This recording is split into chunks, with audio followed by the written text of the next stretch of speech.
வணக்கங்க. இது அங்காளம்மன் சத்யா வீடியோ. நிறைய பேர் நீங்கள் வந்து சாமி ஊர்வலம் வர்றதெல்லாம் பார்த்துருப்பீங்க. முருகர், விநாயகர், அப்புறம் வந்து சிவன், அந்த மாதிரி எல்லா தெய்வங்களும் வர்றதை பார்த்துருக்கலாம் நீங்கள். அந்த தெய்வங்கள் எல்லாமே ஒரு சாந்தமாக தான் வருவாங்க.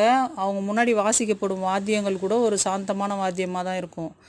ஆனால் அங்காள பரமேஸ்வரி, அங்காளம்மன் இவங்கெல்லாம் வர்றதை பார்க்கணுமே நீங்கள். எப்படின்னா அந்த தொனியே அந்த அம்மா நின்றுட்டு வந்தாலும் சரி, உட்காந்துட்டு வந்தாலும் சரி, ஒரு கம்பீரமாக அப்படியே ஒரு ஒரு தெனாவட்டுன்னு சொல்லுவாங்க பார்த்தீங்களா, அந்த மாதிரியான தொனியில் தான் அந்த அம்மா வரும். நிற்கிறதும் சரி, உட்காந்துட்டு வர்றதும் சரி.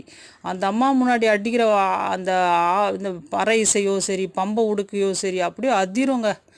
அந்த அம்மா வருதுனாலே அப்படியே ஒரு ஆரவாரமாக தான் இருக்கும். யாருக்குமே அடங்காத சக்திங்க அது. நீங்கள் எந்த தெய்வமாக இருந்தாலும் சரி, எந்த தெய்வமே அந்த அம்மாவை கட்டுப்படுத்தவே முடியாது. அது சிவனாகவே இருந்தாலும் சரி, பெருமாளாக இருக்கட்டும், எந்த தெய்வம்